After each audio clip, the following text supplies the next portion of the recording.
ഏതാണ്ട് 50,000 ആളുകൾ സ്യൂട്ടയിലേക്കെത്തി. കടൽ കടന്നും വേലികൾ തകർത്തും ജീവൻ പണയം വെച്ചും അവർ യൂറോപ്പിലേക്ക് ഇരച്ച് കയറുകയായിരുന്നു. സോഷ്യൽ മീഡിയയിൽ തെറ്റായി പ്രചരിപ്പിക്കപ്പെട്ട ഒരു വാർത്തയുടെ അടിസ്ഥാനത്തിലാണ് ആളുകൾ കൂട്ടം കൂട്ടമായി ഒരു ദിവസം ഇത്രയും ഭീകരമായ രൂപത്തിൽ അതിർത്തി കടന്ന് യൂറോപ്പിലേക്ക് എത്തുന്നത്. കാഴ്ച ഈ ദൃശ്യം യൂറോപ്പിൽ മാത്രം ഒതുങ്ങിയില്ല. ആയിരക്കണക്കിന് കിലോമീറ്റർ അകലെയുള്ള ഏഷ്യ ഭൂഖണ്ഡത്തിലെ ഇന്ത്യ രാജ്യത്തെ സോഷ്യൽ മീഡിയ പ്ലാറ്റ്ഫോമുകളും ഇൻഫ്ലുവൻസർമാരും ഈ ദൃശ്യം ഉപയോഗിച്ചുകൊണ്ട് അവരുടേതായ കഥ പറയാൻ തുടങ്ങി. ഈ ദൃശ്യങ്ങൾ ഉപയോഗിച്ച് അവർ വെറുപ്പ് പ്രചരിപ്പിക്കാൻ തുടങ്ങി. നമ്മുടെ രാജ്യത്തിനും ഈ ഗതി വരും, യൂറോപ്പ് നേരിടുന്ന ഏറ്റവും വലിയ വെല്ലുവിളി ഇതായിരിക്കും തുടങ്ങിയ വർഗീയവും വംശീയവുമായ നിരവധി ആഖ്യാനങ്ങൾ സോഷ്യൽ മീഡിയ പ്ലാറ്റ്ഫോമുകളിൽ കുറിക്കപ്പെട്ടു. പൗരത്വ ഭേദഗതി നടപ്പാക്കിയില്ലെങ്കിൽ ഇന്ത്യയിലും ഇതേ ഗതി വരുമെന്ന് ചിലർ കവടി നിരത്തി വ്യാഖ്യാനിച്ചു. ഈ പ്രവാഹത്തിൻ്റെ കഥ അല്ലെങ്കിൽ ഈ കൂട്ട മൈഗ്രേഷൻ്റെ കഥ 2026 ജൂലൈയിൽ തുടങ്ങുന്നതല്ല. അതിൻ്റെ വേരുകൾ വംശീയമോ വർഗീയമോ ആയ അടിസ്ഥാനത്തിലല്ല. ഇന്ത്യയിൽ നിന്ന്, പാകിസ്ഥാനിൽ നിന്ന്, ബംഗ്ലാദേശിൽ നിന്ന് ഇന്നും യൂറോപ്പിലേക്ക് കുടിയേറാൻ ജർമ്മൻ ഭാഷ പഠിച്ചുകൊണ്ട്, മറ്റ് ഭാഷകൾ പഠിച്ചുകൊണ്ട് പൗരത്വം സ്വീകരിക്കാൻ ഇന്ത്യക്കാർ റെഡിയായി നിൽക്കുമ്പോഴാണ് മറ്റ് രാജ്യങ്ങളെ ഉപമിച്ചുകൊണ്ടുള്ള ഇത്തരം ദുർവ്യാഖ്യാനങ്ങൾ. ഗുജറാത്തിൽ നിന്നാണ് ഏറ്റവും അധികം ആളുകൾ അമേരിക്കയിലും മറ്റ് രാജ്യങ്ങളിലേക്കും കുടിയേറി പോകുന്നത്. ഇന്ത്യയിലെ മുഴുവൻ ചെറുപ്പക്കാരും ഈ രാജ്യം വിട്ട് മറ്റ് രാജ്യങ്ങളിലെ പൗരത്വം സ്വീകരിക്കാൻ റെഡിയായി നിൽക്കുമ്പോഴാണ് ഇന്ത്യയിൽ ഇത്തരം വിദ്വേഷ പ്രചാരണം. കുടിയേറ്റത്തിൻ്റെയും പലായനത്തിൻ്റെയും കഥ 2026 തുടങ്ങുന്നതല്ല. പതിറ്റാണ്ടുകൾ പിന്നിലേക്ക് പോകുന്ന ക്രൂരമായ കൊളോണിയലിസത്തിൻ്റെയും ആധിപത്യത്തിൻ്റെയും കഥ ഈ പലായനത്തിന് പിന്നിലുണ്ട്.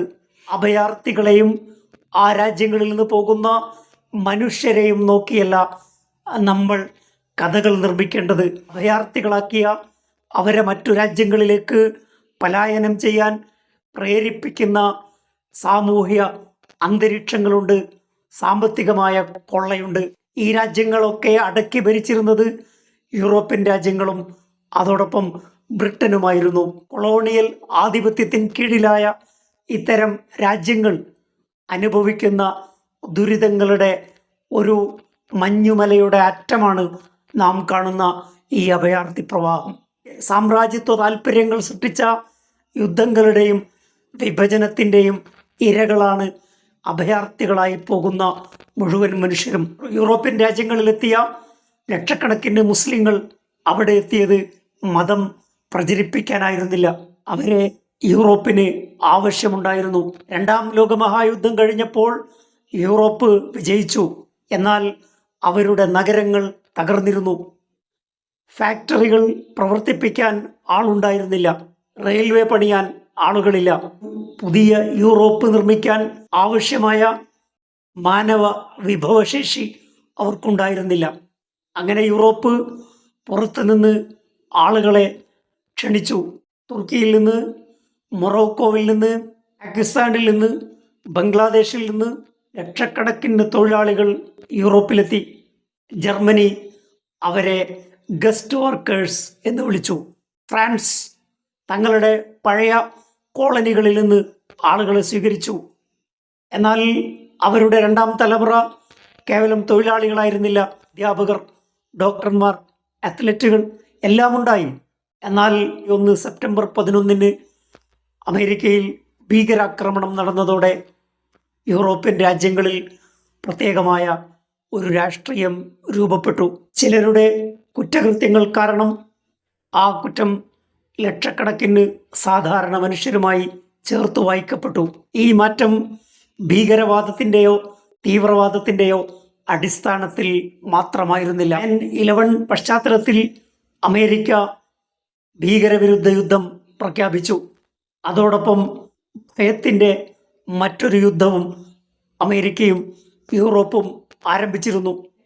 ഒരു ഭീകര സംഘടന ചെയ്ത കുറ്റത്തിന് ഒരു മതത്തിലെ കോടിക്കണക്കിന് മനുഷ്യരെ സംശയിക്കാനും ഭയപ്പെടാനും യൂറോപ്പിനെയും അമേരിക്കയെയും വലതുപക്ഷ മാധ്യമങ്ങളും വലതുപക്ഷ രാഷ്ട്രീയവും പ്രേരിപ്പിച്ചു.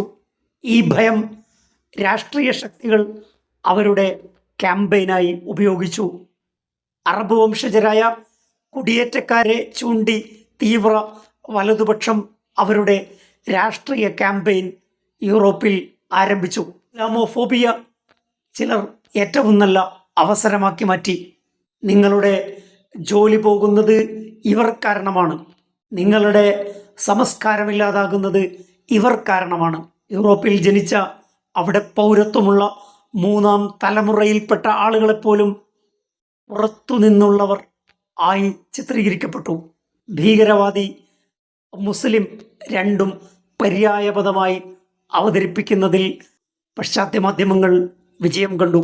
യഥാർത്ഥത്തിൽ കുടിയേറ്റക്കാരെ കൊണ്ട് യൂറോപ്പ് തകരുകയായിരുന്നു. യൂറോപ്പിലെ പല രാജ്യങ്ങളും വൃദ്ധ ജനസംഖ്യ വർദ്ധിക്കുന്ന അവസ്ഥയിലാണ്.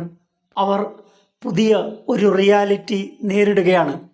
വർഷങ്ങളായി കുടിയേറ്റ തൊഴിലാളികൾ അവരുടെ സംസ്കാരത്തിൻ്റെ ഭാഗമാണ്, അവരുടെ സമ്പദ് വ്യവസ്ഥയുടെ ഭാഗമാണ്. അവർ അവരുടെ സംസ്കാരത്തിൻ്റെയും വിനോദത്തിൻ്റെയും ഭാഗമാണ്. ഫ്രാൻസിൻ്റെ ഏറ്റവും പ്രധാനപ്പെട്ട ഫുട്ബോൾ പ്ലെയർ കിലിയൻ എംബാപ്പയാണ്. സ്പെയിനിൻ്റെ ഏറ്റവും പ്രധാനപ്പെട്ട പ്ലെയർ ലാമിൻ യമാലാണ്. ഇവരൊക്കെ അറബ് കുടിയേറ്റ വംശത്തിൽപ്പെട്ട ആളുകളാണ്. കുടിയേറ്റ വംശത്തിൽപ്പെട്ട പിൻതലമുറക്കാരാണ്. എല്ലാ പ്രശ്നങ്ങൾക്കും കാരണം മുസ്ലിങ്ങളാണ് എന്ന പ്രചരണമാണ് യൂറോപ്പിലെ വലതുപക്ഷം ഉപയോഗിക്കുന്നത്.